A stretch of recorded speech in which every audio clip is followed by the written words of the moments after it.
Bismillahirrahmanirrahim. Assalamualaikum warahmatullahi wabarakatuh.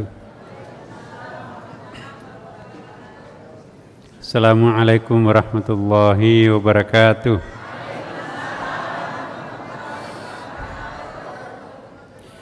Alhamdulillah, thumma alhamdulillah wa syukurillah wa salatu wassalamu ala rasulillah wa ala alihi wa ashabihi wa man tabi'ahu ila yaumiddin. Amma ba'd.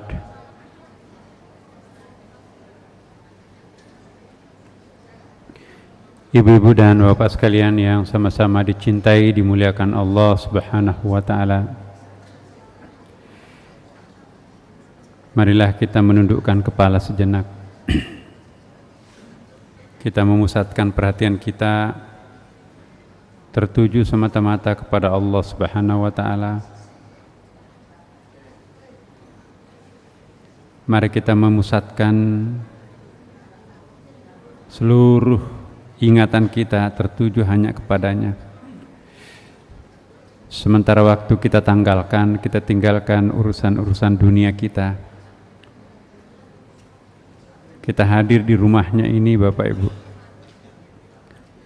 untuk membersihkan pikiran-pikiran, endapan-endapan kotor yang mungkin terselip dan tersimpan di dalam benak kita, di dalam pikiran kita. Marilah pada malam yang sangat mubarakah ini, tanggal 3 Rajab, sebelum terlambat Bapak Ibu, awal Rajab inilah saatnya kita menggelar karpet merah menjemput bulan suci Ramadan. Terlambat kita menjemput Ramadan kalau Sya'ban. Itulah sebabnya kita dianjurkan puasa Rajab. Tanggalkan semua dosa-dosa langganan kita, kebiasaan-kebiasaan buruk kita, dan mari kita menjadi umat atau hamba yang jinak di hadapan Allah saat-saat seperti ini. Kita tahu bahwa belum tentu kita akan mendapati tahun 2017 akan datang. Siapa tahu tahun ini Allah menjemput kita juga. Karena itu mari kita menengok persiapan-persiapan kita, apa yang pernah kita siapkan selama ini. Sudah siapkah kita untuk dijemput oleh Allah Subhanahu wa taala? Belum tentu kita yang selalu ke masjid, belum tentu yang selalu ikut pengajian, bahkan belum tentu yang selalu ngaji, memiliki ketebalan iman. Yang paling penting adalah kualitas ibadah, kualitas zikir itu. Inilah materi yang kita akan kaji dan sedang kita kaji selama ini di Masjid Sunda Kelapa. Bagaimana memperbaiki kualitas puncak ibadah kita kepada Allah, yaitu salat. Jika salat ini bagus kualitasnya Bapak Ibu, maka ibadah-ibadah lain mengikut sebetulnya. Awwalu ma yuhasabu ilallah fi yaumil qiyamah yakni as-shalah. Yang paling pertama dihitung, direkapitulasi nanti di akhirat itu adalah salat. Jika kualitas salat kita ini bagus, maka insyaallah kita akan memperoleh kualitas salat, kualitas hidup di akhirat lebih baik. Mari kita membaca surah Al-Fatihah sambil menundukkan kepala Bapak Ibu sekalian. Dan sekaligus kali ini kita tidak akan menayangkan tayangan di atas. Kesempatan ini saya mohon kepada Bapak Ibu untuk lebih baik memejamkan mata. Sama-sama kita memejamkan mata untuk merenungi, meresapi, menghayati makna dan hakikat ruku, sujud, tasyahud dan salam. Mari kita awali dengan menundukkan kepala sambil membaca surah Al-Fatihah.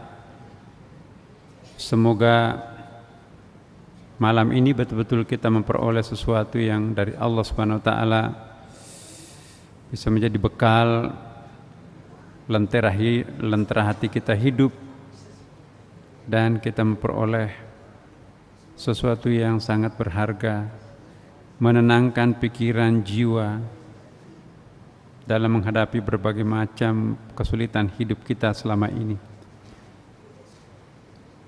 Ala hadhihi niyyah wa ala kulli niyatin salih. Al-Fatihah. A'udzu billahi minasy syaithanir rajim. Bismillahirrahmanirrahim. Alhamdulillahi rabbil alamin arrahmanir rahim maliki yaumiddin. Iyyaka na'budu wa iyyaka nasta'in ihdinas siratal mustaqim. Siratal ladzina an'amta 'alaihim ghairil maghdubi 'alaihim waladdallin. Al-Fatihah.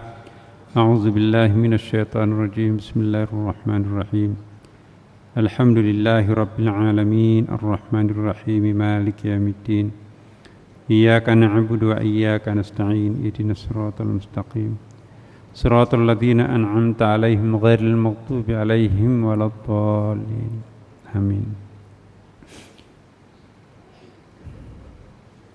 Bapak Ibu sekalian,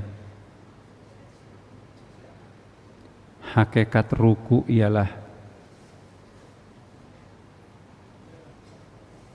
kehidupan di alam barzakh. Ruku disebut dengan suasana batin al-barzakh. Ruku adalah simbol alam barzakh. Alam barzakh ialah sebuah alam atau sebuah dunia antara alam syahadah dengan alam gaib. Alam syahadah ialah alam di mana kita memiliki kesadaran sensorial, kesadaran ilusif, kesadaran fisik, biologis. Sedangkan alam gaib ialah alam spiritual, alam rohani, bukan lagi alam syahadah. Alam syahadah dilambangkan oleh berdiri ketika kita sholat. Alam gaib dilambangkan oleh sujud ketika kita sedang sujud. Orang yang mencapai ma'rifahnya ruku dan sujud, dan sebentar lagi tasyahud dan salam, maka sesungguhnya mudah-mudahan akan memperoleh kualitas salat di masa akan datang yang sempurna.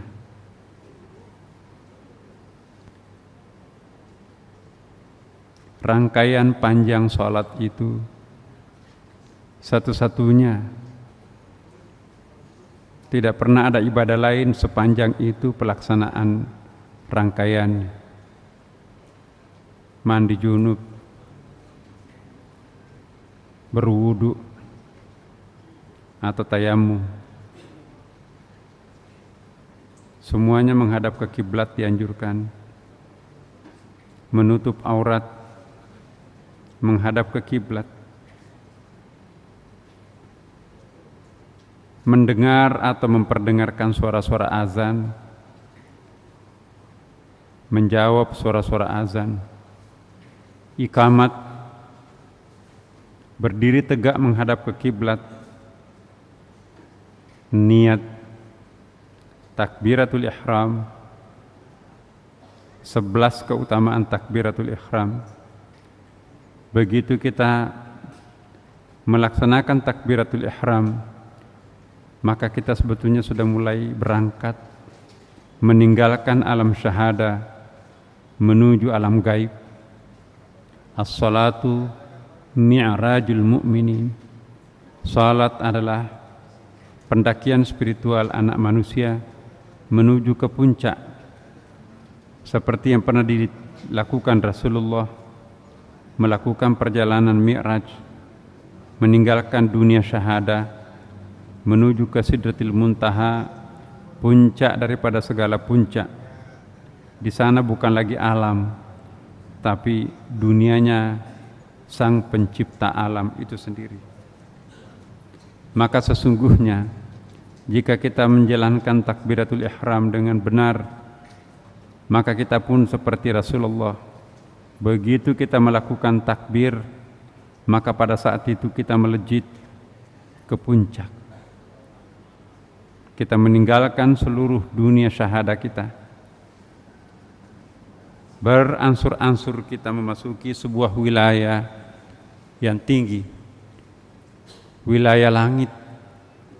Ketika kita berada di wilayah langit, maka hilanglah seluruh jerat-jerat duniawi seperti harta, properti, termasuk keluarga.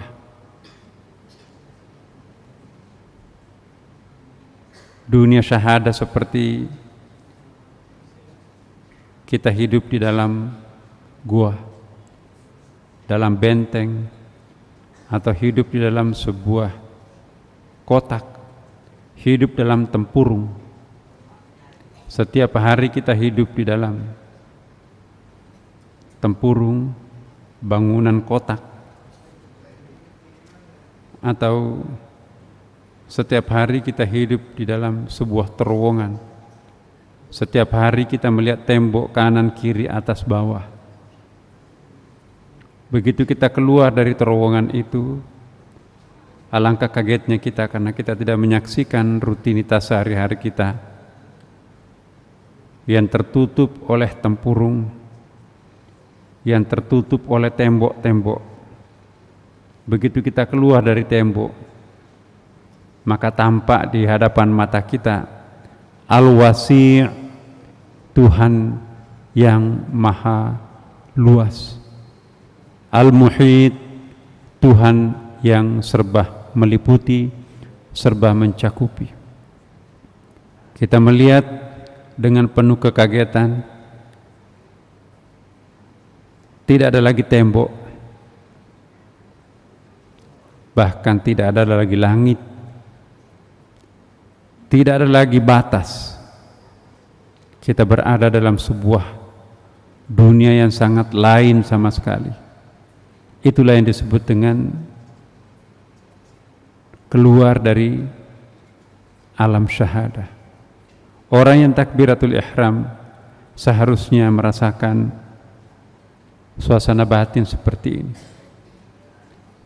Begitu kita melejit ke atas, maka sesungguhnya hilanglah batas-batas dimensi itu.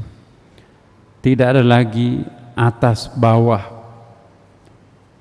Mata angin sudah hilang, tidak ada lagi timur barat, utara selatan. Ketika kita berada di alam langit, maka kita lebur dengan alam semesta yang tak bertepi. Maka di situ kita akan merasa sangat kecil, kecil dan sangat kecil. Maka di situ juga terasa Allah maha besar, besar dan maha besar. Berdiri di dalam salat adalah lambang alam syahadah, sedangkan sujud adalah lambang alam gaib. Ruku disebut alam barzah karena berada antara berdiri dengan duduk. Ruku biasa disebutkan dengan al-fana'ul awal, fana pertama. Apa yang dimaksud dengan al-fana? Al-fana'u yaitu ketika kita berada dalam puncak kesadaran, sehingga seolah-olah kita merasa tidak sadar, apalagi orang lain menyaksikan kita sudah tidak sadar lagi. Bukan tidak sadar, tapi kita berada pada super kesadaran consciousness. Ini yang dicari. Ketika kita berada dalam puncak kesadaran, itu artinya kita sudah naik ke langit, Mi'raj di situ, Bapak. Sudah tidak ada lagi perbedaan, kontradiktif, ketegangan, persaingan, bahkan tidak banyak lagi yang kita saksikan di sana. Semakin tinggi tingkat pencarian seseorang, maka semakin melihat hanya ada satu. Jika pencarian kita masih di bawah, maka kita masih menyaksikan banyak. Menyaksikan pertentangan, menyaksikan perbedaan, menyaksikan pluralitas, menyaksikan heterogen. Akan tetapi kalau kita naik ke atas, kita menyaksikan homogen. Ternyata yang kita saksikan itu adalah hanya satu. Semakin dekat kita kepada kesatuan, maka semakin simpel pandangan kita terhadap alam ini. Jika kita meneropong dari alam luar terhadap alam ini, bola dunia ini akan kelihatan seperti kelereng, Bapak Ibu. Ketika bola dunia ini seperti kelereng, maka konflik, ketegangan, perbedaan, manyness itu sudah tidak terlihat. Lama kelamaan mengecil seperti hanya sebuah titik. Ketika bumi ini menjadi titik, maka tidak ada lagi perbedaan satu sama lain. Terlihat di situ huwal awwal wal akhir, dia yang pertama dan dia yang terakhir. Huwal zahir wal batin, dia yang maha lahiriah dan dia maha batin. Huwal rahim wa huwal muntaqim, dia maha pengasih, penyayang, dan dia juga maha pendendam. Huwal latif, dialah yang maha halus, tapi dia juga adalah al-jabbar. Perbedaan-perbedaan sudah tidak tampak lagi ketika bumi itu menjadi sebuah titik. Ketika bola dunia ini membesar, maka langit mengecil. Ketika langit itu membesar, maka bumi ini mengecil. Salat adalah menerbangkan kita untuk keluar dari kecilnya bumi sehingga tampak luasnya langit. Allahu Akbar mengorbitkan kita ke sebuah orbit yang tanpa batas sehingga kita merasa inna salati wa nusuki wa mahyaya wa mamati lillahi rabbil alamin. Sudah tidak ada keluarga di situ. Sudah tidak ada milik pribadi kita di sana. Yang ada hanya Allah, Allah dan Allah Subhanahu wa taala. Ternyata Dia semuanya. Kita pun juga menjadi tidak ada apa-apanya. Ketika orang sedang ruku, Bapak Ibu, kata Rasulullah SAW dalam hadis Isra, ketika Rasulullah ruku, maka dia menyaksikan pemandangan Arash seperti sajadahnya menjadi monitor yang menampilkan keagungan Arash, istana Tuhan. Dari ketinggian ia melihat betapa indah dan betapa maha indahnya Arash itu sendiri. Sudah tidak melihat dunia lagi. Indah seindah-indahnya Arash, istana Tuhan itu, maka tidak ada yang keluar dari mulutnya Nabi kecuali Subhana Rabbiyal Azim bihamdi. Maha suci dan maha besar Engkau ya Allah, dan segala pujian tertuju hanya untuk-Mu. Tidak ada lagi kata-kata yang bisa terucap kecuali Subhana Rabbiyal A'la wa bihamdi, Subhana Rabbiyal A'la wa bihamdi.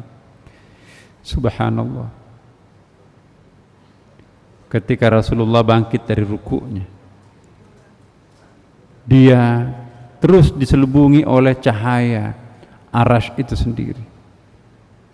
Sebuah cahaya yang tidak pernah tersaksikan di muka bumi ini. Cahaya yang tidak bisa kita lukiskan seperti apa cahaya itu. Tidak ada artinya cahaya matahari dan sinar rembulan dibandingkan dengan cahaya nur ilahi yang ada di sana. Lama-kelamaan sang cahaya itu merangkul dirinya, lunglai terkulai, dan Rasulullah tersungkur di hadapan kebesaran Allah.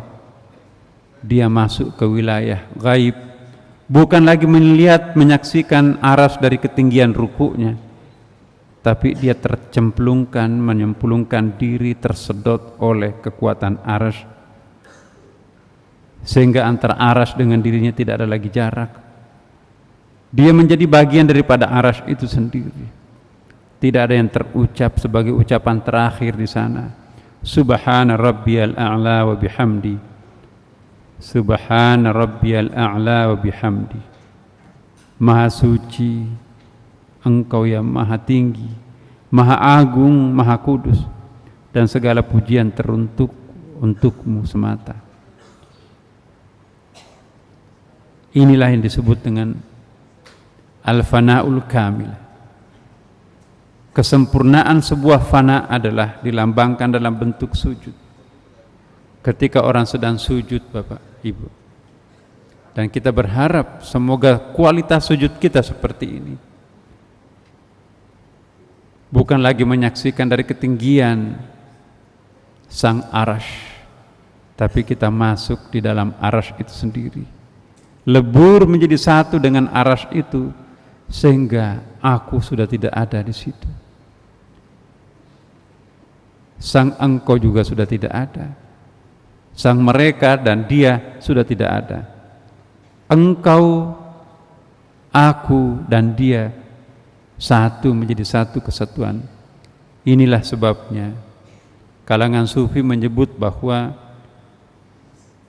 sujud itu adalah lambang al-fana'udz dzati, lambang tauhidudz dzati.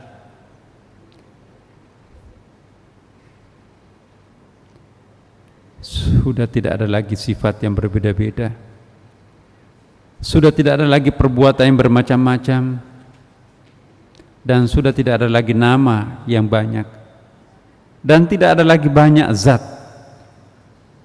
Ketika orang dalam sujud, yang dia saksikan hanya satu sifat, satu nama, satu perbuatan, dan satu zat. Inilah yang disebut dengan al-fana'ul kamilah, fana yang kedua. Dan ini adalah puncak daripada segala puncak kefanaan itu sendiri. Ketika orang sedang dalam keadaan sujud, Bapak, hilanglah dunia ini, hilanglah memori-memori duniawinya. Kebesaran Allah semuanya tampak di dalam sujud itu sendiri.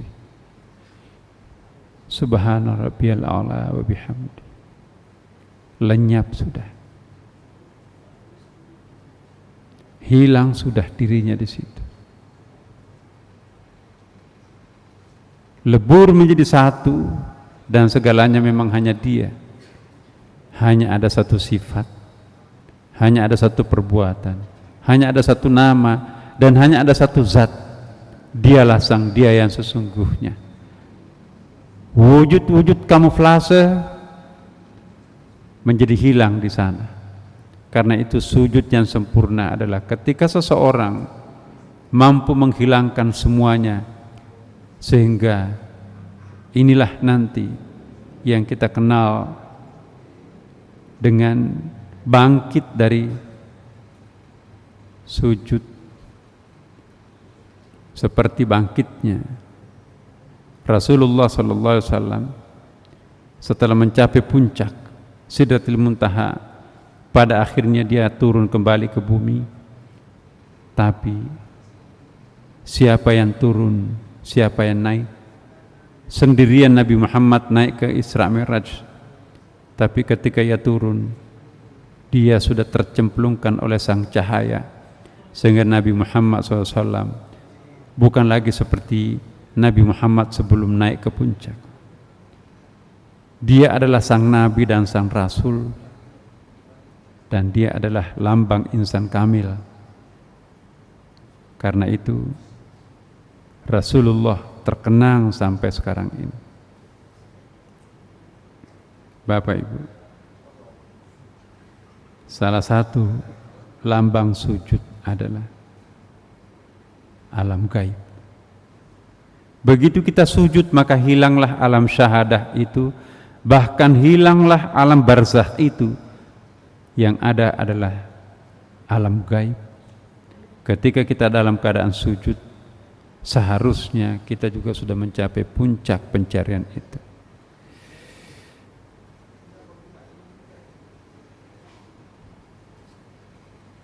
Bangkit dari sujud,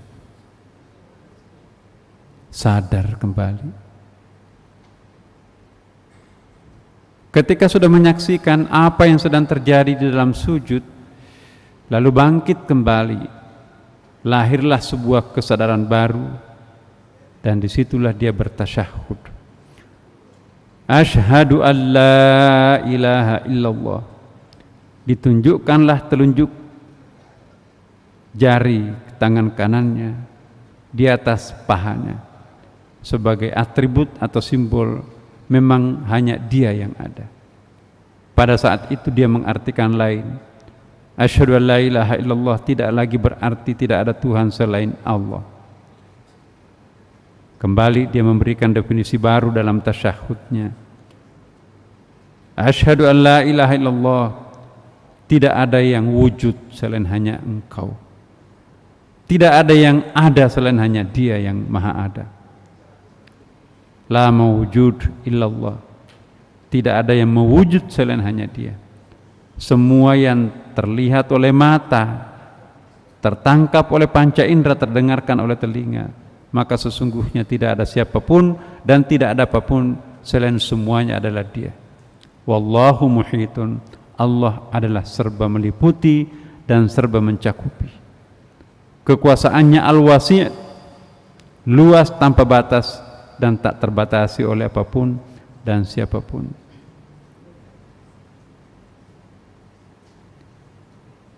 Sang musalli, orang yang sedang salat, mengikrarkan tasyahudnya, seolah-olah dirinya bukan lagi dirinya yang kemarin, bukan lagi dirinya yang berdiri kemarin, bukan lagi dirinya yang ruku kemarin. Hari ini yang sujud adalah menyatu dengan Sang Penciptanya, yang mencipta dan yang dicipta. Dalam perasaan batinnya menjadi satu. Ia mencinta dan yang dicintai menjadi satu. Seolah-olah yang menyembah dan yang disembah di situ itu terjadi penyatuan secara spiritual. Pada saat itu dia bangkit. Seperti yang bangkit bukan lagi dirinya, yang bangkit adalah keutuhan Sang Dia yang Maha Esa itu sendiri. Ketika itu dia bertasyahud. Apa yang dimaksud dengan tasyahud? Tasyahud ialah kehadiran. Tasyahud ialah penyaksian. Dia mampu menghadirkan dirinya seperti apa adanya sesungguhnya, dan dia mampu menyaksikan sesuatu yang selama ini terabaikan, tidak tersaksikan. Ikrarnya adalah asyhadu an la ilaha illallah, tiada Tuhan selain Allah.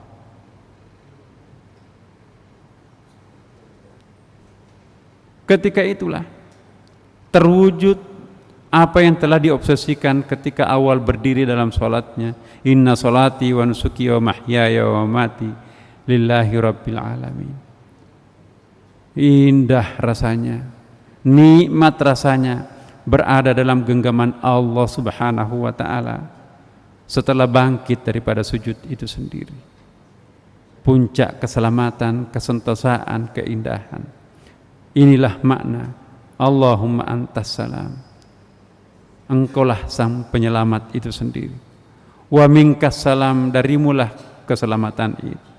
Wa ilaikas salam, dan kepadamulah seluruh keselamatan, kesentosaan itu. fahayyana bisalam, hidupkanlah kami dengan penuh keselamatan, matikanlah kami dengan penuh keselamatan, kembalikanlah kami di tempat atau sumber penyelamatan itu sendiri. Damai, tentram, itulah artinya assalam, dan itulah hakikat. Kenapa kita mengucapkan assalamualaikum warahmatullah ke kanan, assalamualaikum warahmatullah ke kiri. Di mana-mana utara, timur, barat, selatan menjadi satu, atas bawah menjadi satu. Yang ada adalah kedamaian abadi. Kedamaian abadi itu artinya assalam. Assalamualaikum. Assalamualaikum warahmatullahi wabarakatuh. Maka sang musalli memancarkan energi positifnya ke seluruh jagat raya. Namun Bapak Ibu, setelah salam turun ke bumi, terkontaminasi lagi noda-noda hitam yang menunggunya di muka bumi ini. Itulah sebabnya cepat-cepat kita terselamatkan dengan hadirnya waktu sholat berikutnya. Tadi sholat maghrib, mulai kemasukan virus, mulai rusak konstelasi spiritual kita. Datang lagi sholat berikutnya untuk membetulkan yang rusak. Tengah malam kita bangkit, sujud kembali. Di tengah malam kita perbaiki ma'rifah kita melalui sholat tahajud. Subuh datang, di subuh hari kita membetulkan kembali. Sholat duha, kita membersihkan virus-virus yang menjangkiti, mengkontaminasi pikiran kita, benak kita, jiwa kita. Sampailah kita kepada sholat duhur, benarkan kembali yang rusak. Sholat asar, benahi kembali. Demikian seterusnya 24 jam. Dan inilah artinya sholat 5 waktu, 5 kali sehari semalam.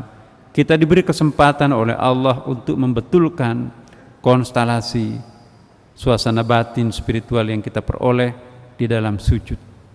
Asar sujud Bapak Ibu ialah ketika orang memancarkan wajahnya dengan penuh cahaya ke lingkungan hidupnya. Itulah sesungguhnya asar sujud. Itu makna pertama daripada sujud.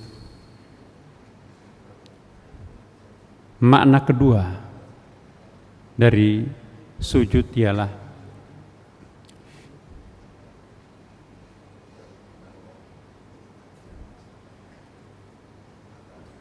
di dalam Al-Quran Bapak Ibu. Kita lihat di atas.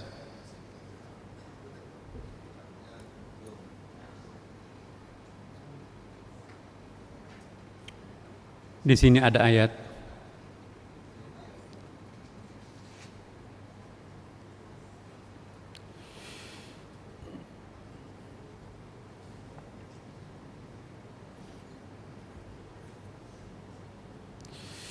minha khalaqnakum wa fiha nu'idukum wa minha nukhrijukum taratan ukhra.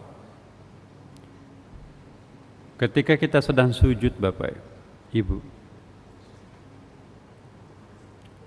sujud mengingatkan kita kembali bahwa kita itu berasal dari tanah. Minha khalaqnakum, kata Allah. Ketika kita mencium tanah, ingat bahwa minha khalaqnakum, dari tanah inilah aku diciptakan. Ketika kita sadar bahwa tanah yang setiap hari kita injak, tanah adalah tempat yang paling bawah dalam kehidupan kita. Tanah adalah tempat untuk membuang segala macam kotoran. Apa yang pantas kita banggakan, kita berasal dari tanah. Orang yang suka dan rajin sujud seharusnya tidak ada rasa kecongkakan dan kesombongan bersarang dalam pikirannya, dalam benaknya. Karena itu salah satu hikmah sujud itu ialah mengingatkan asal-usul kejadian kita berasal dari tanah. bahkan dari tanah tembikar yang cenderung lembab atau tanah liat. Ya. Tidak ada yang bisa kita banggakan jika kita memahami asal-usul kejadian kita. Tanah lumpur tembikar. Makanya itu iblis ogah untuk sujud. Ngapain aku sujud terhadap orang yang diciptakan dari lempung atau tanah liat seperti itu. Sujud hayati bahwa kita berasal dari tempat yang paling rendah. Lalu minha khalaqnakum, dari tanah itu Allah menciptakan kita. Ya. Wa fiha nu'idukum. Ya.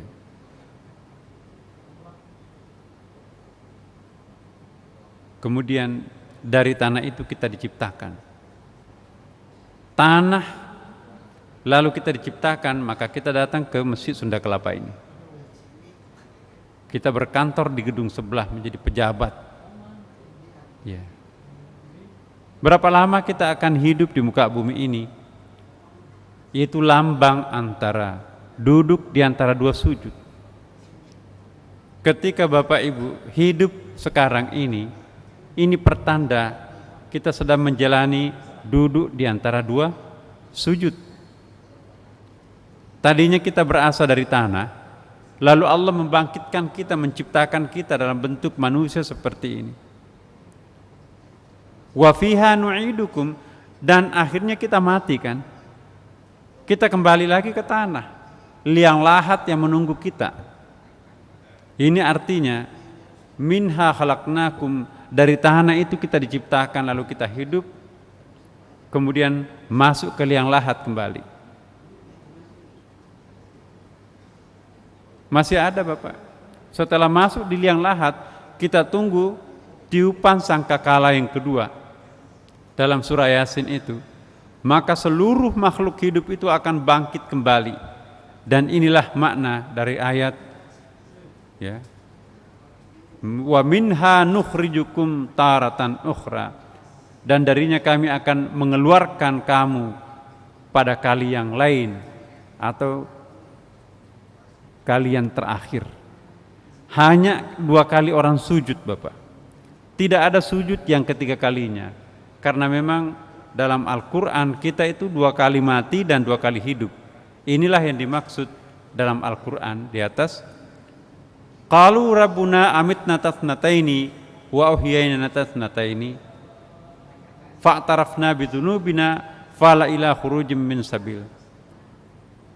Mereka menjawab, ya Allah, ya Tuhan kami, Engkau telah mematikan kami 2 kali dan Engkau menghidupkan kami juga 2 kali. Jadi hanya 2 kali sujud, simbol bahwa kita hanya 2 kali mati.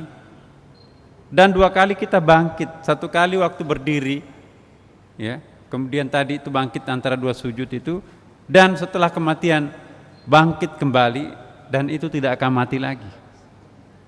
Bapak Ibu, kenapa 2 kali hidup? Di sini disebutkan kematian pertama, amitna tathnataini, Engkau telah mematikan kami 2 kali. Ketika ibu bapak sebelum hidup sekarang ini, duluan mana, hidup atau mati? Mana yang lebih duluan, mati atau hidup? Mati dulu. Kita berasal dari tanah yang mati itu ya. Lalu kita bangkit dari tanah itu, ya. Kita berasal dari ketiadaan. Ketiadaan itu artinya kematian. Itu kematian pertama. Kematian pertama adalah aslinya kita adalah ketika kita belum punya apa-apa. Dalam Al-Quran disebutkan, kalian itu gak punya cerita masa lampau. Artinya apa? Dalam surah Al-Insan disebutkan seperti itu. Kita berasal dari sesuatu yang tidak pernah ada ceritanya tuh. Kita berasal dari kematian, lalu Allah menghidupkan kita untuk kehidupan pertama. Jadi kematian pertama ketika kita dari tiada menjadi ada itu. Kemudian kehidupan pertama ketika Allah menciptakan dari mati menjadi hidup seperti kita sekarang ini. Kita sedang menjalani kehidupan yang pertama ini. Besok kita meninggal, maka itu kematian yang kedua. Dan setelah ditiup sangkakala, maka kita akan hidup kembali. Itu adalah kehidupan yang kedua. Hanya 2 kali orang sujud, dan hanya 2 kali orang mati, dan 2 kali orang hidup. Kalau kehidupan yang kedua, tidak ada lagi kematian yang menutupnya. Alam akhirat itu Bapak Ibu tidak akan pernah mati-mati kita lagi. Ini artinya cuma 2 kali sujud, duluan mati, hidup, mati, hidup. Ini yang disebut amitna tasnataini, ya. Allah mematikan kami 2 kali, wa ahyaitana tasnataini, dan Allah menghidupkan kami 2 kali. Begitu kan Bapak Ibu? Jadi kematian pertama dari tiada, kehidupan pertama menjadi ada, kematian kedua mati besok, kehidupan kedua adalah hidup kembali dari kematian, dan tidak ada kematian lagi. Khalidina fiha, kita akan abadi hidup di alam akhirat. Jadi kalau kita sujud, mestinya kita mengingat apa yang konsep sujud pertama tadi itu. Simbol alam gaib. Ruku simbol alam barzah, berdiri simbol alam syahadah. Pengertian kedua dari sujud secara spiritual, secara tasawuf, kita berasal dari tanah, bangkit dari tanah, duduk antara 2 sujud. Setelah duduk di antara 2 sujud, sujud lagi kita, akhirnya kita mati lagi kan Bapak Ibu. Dan setelah itu bangkit lagi dari sujud, maka di situ kita bertasyahud, asyhadu an la ilaha illallah, kita enggak mati lagi.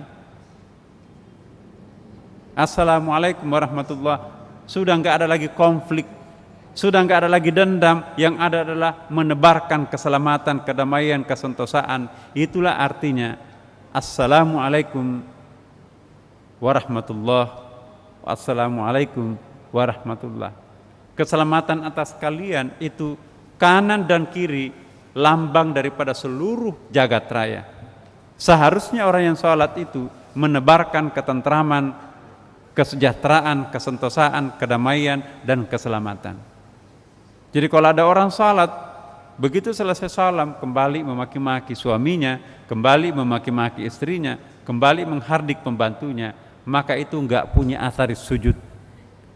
Orang yang salat ialah simahum fi wujuhihim min athar sujud. Orang yang salat itu meninggalkan bekas-bekas sujud. Apa bekas sujud itu? Assalamualaikum warahmatullah, assalamualaikum warahmatullah. Paham Bapak Ibu? Yang ketiga, lambang sujud. Makna spiritual sujud itu Bapak Ibu, apa yang sujud? Yang sujud itu adalah bukan hanya badan, tapi isi badan itu juga ikut sujud dan ruku di situ. Pertama kita lihat dari segi badaniah kita. Badan ini kan rongga sebetulnya. Apa yang dimaksud badan, Bapak Ibu? Apakah badan itu juga termasuk jiwa, termasuk roh? Lain, Bapak.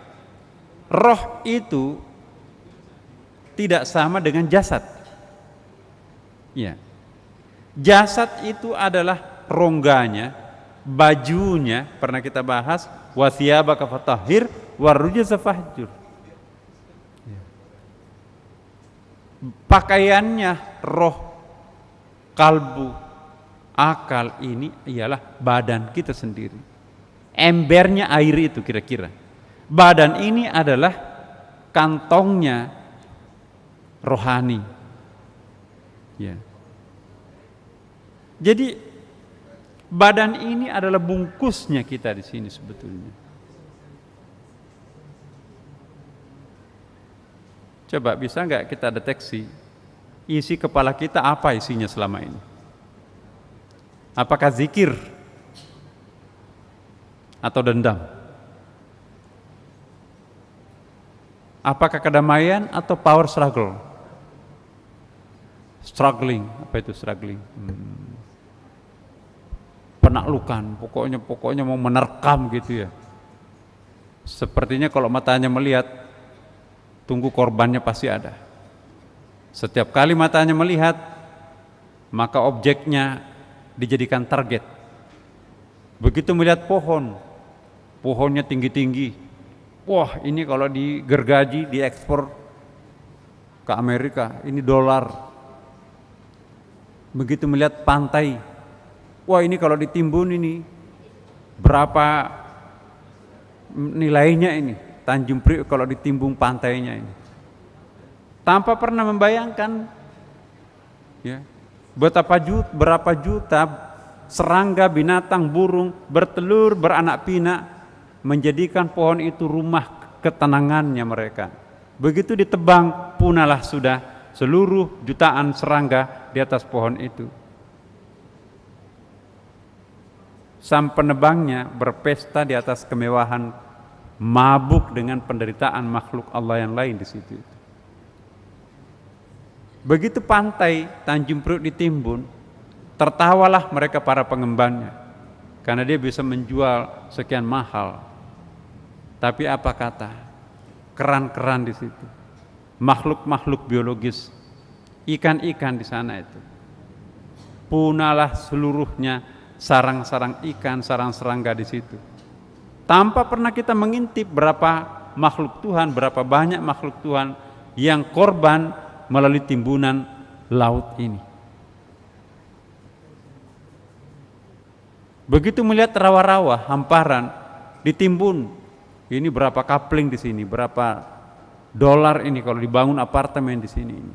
Tanpa pernah memperhatikan bahwa di situ juga ada makhluk Allah yang hidup beranak pinak di situ sekian lama, punahlah sudah kehidupan mereka. Begitu melihat hamparan di Sumatera, di Kalimantan, ini kalau dibakar, kita buka perkebunan sawit di sini, subhanallah, itu berapa panennya tuh. Satu kali panen bisa beli berapa pesawat itu. Tanpa pernah menghitung berapa banyak makhluk-makhluk Allah yang hidup di tempat itu punah karena dibakar bersama dengan pohon-pohonnya. Ini yang terjadi. Melalui salat ini, badan yang isinya segala macam pikiran kotor itu sudah seperti air comberan ini. Katakanlah kepala ini menyimpan pikiran kotornya luar biasa banyaknya. Jangan-jangan badan kita ini tidak lebih hanya seonggok nafsu belaka. Bacalah keinginan kita setiap hari. Apakah keinginan-keinginan itu benar atau enggak sih? Nah, begitu kita sujud, tumpahkanlah seluruh isi badan ini, ya, mungkin sangat jorok tuh, air comberan di situ itu. Subhana rabbiyal a'la wa bihamdi. Terasa itu ketika kita sujud. Buanglah seluruh rasa dendam kita terhadap sesama. Buanglah seluruh kebencian yang bersarang dalam benak kita. Ya. Buanglah ego-ego kita yang selalu menang sendiri di dalam pikiran kita. Buanglah seluruh ananiyah kita. Buanglah inniyah kita di situ itu. Sehingga kita menjadi kosong, hampa, ternyata aku enggak ada apa-apanya. Subhana rabbiyal a'la wa bihamdi. 3 kali terasa tuh Bapak Ibu. Sampai tetesan terakhir yang paling kotor itu menetes terakhir di ember kotor itu. Allahu Akbar, bangkit dari ruku, sujud itu. Ketika kita bangkit dari sujud, itu sudah kosong di sini. Air hitam itu, kayak airnya Sungai Ciliwung yang kita tampung di kepala ini, itu sudah bersih semuanya. Lalu apa yang kita lakukan? Berdiri tafakkur di situ. Rabbi ghafirli, ya Allah, bersihkanlah kami. Putihkanlah kami. Maka pada saat itu muncul cahaya, muncul air sejuk yang membersihkan dinding-dinding rongga ember yang kotor ini, dibilas sehingga pada saatnya Allahu Akbar ruku untuk atau sujud yang kedua itu, maka kotoran yang tersisa di dasar ember kita itu juga terbersihkan. Subhana rabbiyal a'la wa bihamdi. Biarkanlah menetes sampai tetesan terakhir, Bapak Ibu sekalian, lalu bangkit dari sujud setelah bersih, ya, embernya sudah bersih, rongga ini sudah bersih, mengalirlah cahaya dari Allah Subhanahu wa taala. Maka pada saat itu bersih kembali. Inilah yang disebut dalam dunia tasawuf terjadi pengosongan, tahalli dan tajalli. Pengosongan, pengisian dan penampakan. Apa yang dimaksud penampakan? Itulah atharis sujud. Simahum fi wujuhihim min atharis sujud.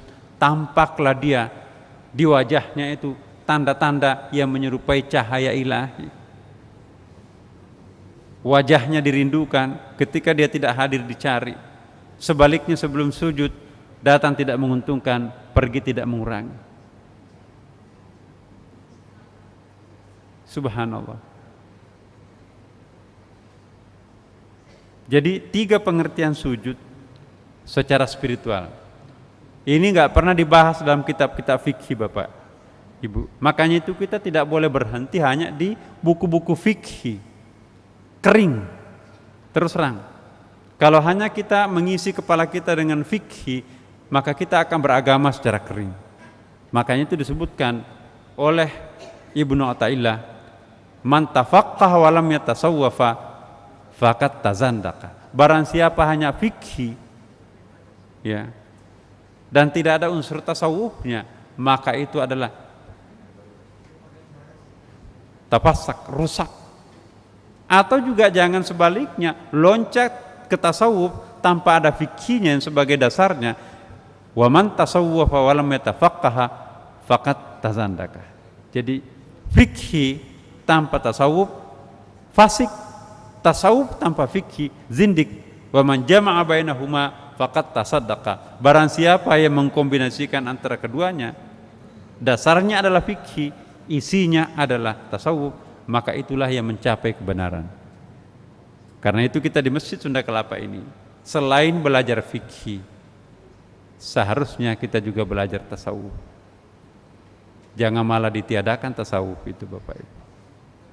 Fikih ada di mana-mana, tapi pengajian tasawuf sangat sulit untuk diperoleh. Mungkin banyak kejawen di situ, tarekat-tarekat, tapi lain tarekat, lain tasawuf. Tarekat itu semacam organisasinya, tapi tasawuf itu adalah isinya sebetulnya. Jadi Bapak Ibu, inilah yang kita sampaikan pada kesempatan ini. Saya ingin menegaskan sekali lagi, apa makna ruku, apa makna sujud, apa makna tasyahud, dan apa makna salam kanan dan kiri di dalam sholat. Kalau kita menjalani sholat yang seperti ini, subhanallah Bapak Ibu sekalian, sholat inilah yang menjanjikan. Inilah yang disebut dengan aqimis sholata lidzikri, dirikanlah sholat untuk merenungkan dan mengingat aku. Ala bi dzikrillah tatmainnul qulub, dan insya Allah sholat seperti ini menjanjikan ketenangan batin. Semoga ada manfaatnya Bapak Ibu sekalian, dan mari kita terus melanjutkan melatih diri kita untuk mencapai puncak kekhusyuan dalam sholat setelah kita tadi memahami apa arti takbiratul ihram, ruku, bangkit dari ruku, sujud, bangkit dari sujud, dan kemudian tasyahud, kemudian salam. Dan ini adalah materi terakhir dari sholat. Selanjutnya nanti kita akan pindah lagi ke materi yang lain. Mari kita berdoa kepada Allah Subhanahu wa taala, semoga memberkahi apa yang kita peroleh pada malam ini. Ala hadhihi niyyah wa ala kulli niyatin shalih. Al-Fatihah. A'udzubillahi minasyaitonir rajim. Bismillahirrahmanirrahim. Ar-Rahmanir-Rahim. Maliki yaumiddin. Iyyaka na'budu wa iyyaka nasta'in. Terima kasih. Assalamualaikum warahmatullahi wabarakatuh.